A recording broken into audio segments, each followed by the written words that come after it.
మేమంతా సిద్ధం పేరుతో ముఖ్యమంత్రి వైఎస్ జగన్మోహన్ రెడ్డి గారు చేస్తున్నటువంటి యాత్ర కాకినాడ జరిగింది. కాకినాడ బహిరంగ సభ వేదిక మీద నుంచి ప్రసంగించినటువంటి వైసీపీ అధినేత అటు చంద్రబాబు నాయుడు గారిని, ఇటు పవన్ కళ్యాణ్ గారిని మధ్యలో పురంధరేశ్వరి గారితో కలిపి ముగ్గురిని కలిపి చాకిరీ ఒకేసి మొత్తం మీద ఉతికి దండం మీద ఆరేసేసారు. ఈరోజు కూడా జగన్మోహన్ రెడ్డి గారికి సంబంధించిన పార్టీ ఫ్యాన్ గుర్తు మీద 2 ఓట్లు వేస్తేనే, ఫ్యాన్ గుర్తు మీద 2 ఓట్లు వేస్తే పింఛన్ మీ ఇంటి దగ్గరకు వస్తుంది. ఫ్యాన్ గుర్తు మీద 2 ఓట్లు వేస్తే మీకు అమ్మఒడి వస్తుంది. ఫ్యాన్ గుర్తు మీద 2 ఓట్లు వేస్తేనే మీకు చేయూత వస్తుంది, చేదోడు వస్తుంది, విద్యా దీవెన వస్తుంది, వసతి దీవెన వస్తుంది. మీ పిల్లలకు బంగారు భవిష్యత్తు ఉంటుంది. మీ పిల్లలు చదువుకునే స్కూళ్ళు బాగుంటాయి. మీరు వైద్యం చేయించుకునే ఆసుపత్రులు బాగుంటాయి. మీ భవిష్యత్తు బాగుంటుంది. మీ జీవితాలు బాగుంటాయి. మీకు ఇళ్ల స్థలాలు వచ్చి ఆ ఇళ్ల నిర్మాణాలు ఎవ్రీథింగ్ ఫ్యాన్ గుర్తు మీద ఓటేస్తేనే సాధ్యమవుతుంది అన్న ముఖ్యమంత్రి ఒకవేళ కాదు కూడదు అని చెప్పి ఫ్యాన్ గుర్తుకు వ్యతిరేకంగా మీరు దేని మీద ఓటు వేసినా మళ్ళీ జన్మభూమి కమిటీలు ప్రత్యక్షం అవుతాయి. మీ రక్తాన్ని తాగడం కోసం వాళ్ళు సిద్ధమవుతారు. మీకు ఏం కావాలన్నా లంచాలు అడుగుతారు. దోపిడీదారులందరూ కూడా తొడేళ్లలాగా ఏకమై మిమ్మల్ని పట్టి పీడించి వేటాడి రక్తం తాగడం మాత్రం గ్యారంటీ. గుర్తుపెట్టుకోండి, గత 5 సంవత్సరాలలో మీరు చూసినటువంటి పాలన నెక్స్ట్ 5 సంవత్సరాలు కొనసాగాలి అంటే మీ బిడ్డ ఫ్యాన్ గుర్తు మీద ఓటేయండి. కాదు మీకు జన్మభూమి కమిటీలు కావాలి అంటే ఫ్యాన్ గుర్తుకు వ్యతిరేకంగా ఓటు వేయచ్చు. కానీ మీరు గుర్తు పెట్టుకోవాల్సింది ఒకటే, మీరు సైకిల్ మీద ఓటేసినా, గాజు గ్లాస్ మీద ఓటేసినా, పుష్పం మీద ఓటేసినా, లేదా చెయ్యి మీద ఓటేసినా, బీఫామ్ ఏ పార్టీదైనా యూనిఫామ్ మాత్రం చంద్రబాబుదే. అంటే పురంధరేశ్వరి ఎవరికి బీఫామ్ ఇచ్చినా చంద్రబాబు చెబితేనే ఇస్తుంది. దత్తపుత్రుడని అంటే పవన్ కళ్యాణ్ గారిని, పవన్ కళ్యాణ్ పేరు తీయరుగా ముఖ్యమంత్రి గారు మొత్తం మీద దత్తపుత్రుడు అంటూ ఉంటారు. దత్తపుత్రుడు ఏ బీఫామ్ ఇచ్చినా కూడా చంద్రబాబు చెబితేనే ఇస్తారు. కాంగ్రెస్ బీఫామ్ చంద్రబాబు చెప్పాలి, ఇంకా టీడీపీ బీఫామ్ అయితే ఇంకా చెప్పక్కర్లేదు కదా, అని ఆయనే ఇవ్వాలి. వెరసి బీఫామ్ ఏదైనా యూనిఫామ్ మాత్రం చంద్రబాబుదే. 14 సంవత్సరాలు ముఖ్యమంత్రిగా పనిచేసిన వ్యక్తి తాను ఏం మంచి చేశారో చెప్పుకోలేక మీ బిడ్డ పాలనే నేను తెస్తాను అని చెబుతున్నారు. మీ బిడ్డ పాలనే తాను తెస్తా అంటే జనాలు నమ్మరని సూపర్ 6 అని, సూపర్ 8 అని అల్లివి కానీ సాధ్యం కానీ హామీలు ఇచ్చుకుంటూ ఇంతకుముందు ఇచ్చిన మేనిఫెస్టోలు మొత్తం కనుక చెత్తబుట్టలో పడేసి ఇప్పుడు మళ్ళీ ప్రజలను మోసం చేయాలి అని చెప్పి బంగారం ఇస్తా, బెంచ్ కార్లు ఇస్తా, ఎలాగైనా నాకు అధికారం కావాలి అని చెప్పి తపాత్రయపడుతున్నారు.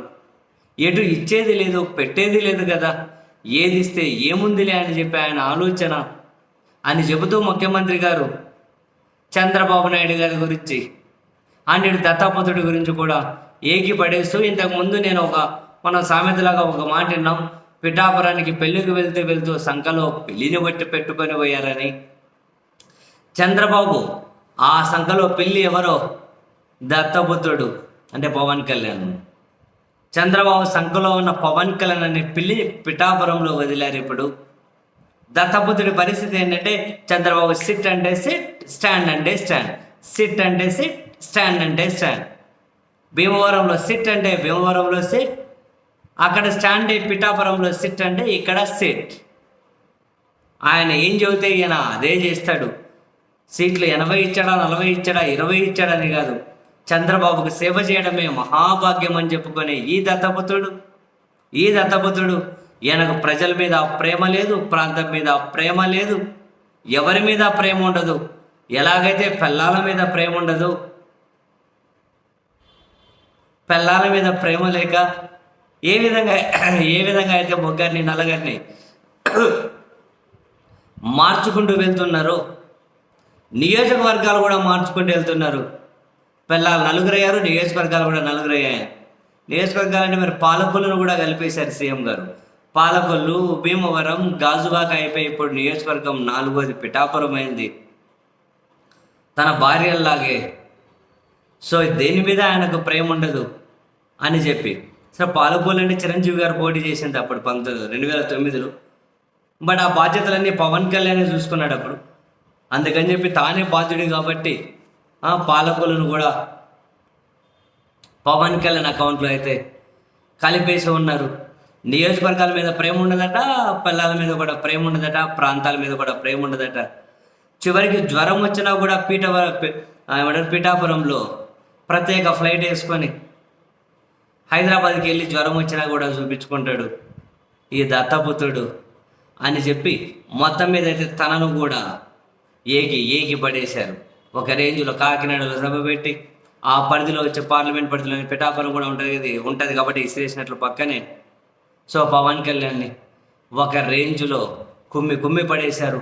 భువనేశ్వరి గారిని కూడా బాబు గారు కాంగ్రెస్లో చేరండి, కాంగ్రెస్లో చేరుతుంది, మీ తండ్రికి వెన్నుపోటు పొడుగు అంటే వెన్నుపోటు పొడుస్తుంది, బాబు ఏం చెబితే మరదలు కూడా అదే చేస్తుంది అని చెప్పి పురంధరేశ్వరి గారిని కూడా ఒక రేంజ్లో ఎక్కిపెట్టినటువంటి ముఖ్యమంత్రి తన పాలన గురించి చెప్పడమే కాదు, చంద్రబాబు గారు 2014లో ఇచ్చినటువంటి ఆ హామీలు ఏదైతే ఉంటుందో బుక్లెట్, దాన్ని పట్టుకొని మాత్రం వీర ఉతుకుడుతాడు అబ్బాయి ఆడికి పోయినా కూడా.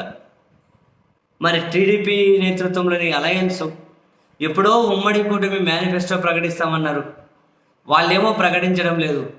జగన్మోహన్ రెడ్డి గారికి కోసమేమో వెయిట్ చేస్తున్నట్టున్నారు. కానీ జగన్మోహన్ రెడ్డి గారు మాత్రం ఏటికి పోతే ఆడికి ఇంతకుముందు వాళ్ళు ఇచ్చిన మేనిఫెస్టో పట్టుకొని ఉతకడం ఆరేయడం ఒకటే ఉతుకుడు, వీర ఉతుకుడు. ప్రతిదీ చదవడం, అక్క మీకు వచ్చిందా, చెల్లెమ్మ మీకు వచ్చిందా, అన్న మీకు చేశాడా, తమ్ముడు మీకు చేశాడా అని ఆ రేంజ్లో ఉతుకుడు. నిజమేగా, మరి ఏం చేస్తారు? 14లో అధికారంలోకి వచ్చిన తర్వాత మేనిఫెస్టోను వెబ్సైట్ నుంచి కూడా మాయం చేసి పక్కన పెట్టేస్తే ఇప్పుడు మళ్ళీ కొత్తది మేనిఫెస్టో ఇచ్చి మమ్మల్ని నమ్మే అంటే నమ్మేది ఎవరు, పెట్టేది ఎక్కడ? మమ్మల్ని నమ్మని అంటే నమ్మేది ఎక్కడ, పెట్టేది ఎక్కడ అంటున్నా.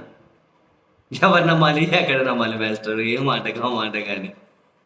సో వెరసి జగన్మోహన్ రెడ్డి గారు అయితే తన ప్రసంగం ఆద్యంతం చెప్పేది ఒకటే, నా పాలనలో ఏమేం మంచి జరిగిందో చూడండి. ఆ చూసే క్రమంలో ఆ దుష్ట మీడియా, దుష్ట వ్యక్తులు, ఈ తోడేళ్ల గుంపును మాత్రం నమ్మకుండా మీ భార్య, మీ భర్త, మీ తోడుకు, మీ చెల్లెలు, అమ్మలు, నాన్నలు వీళ్ళతోనే మాట్లాడండి. మీకు మంచి జరిగిందో లేదో మీ ఇంటి నుంచే మొదలెట్టండి.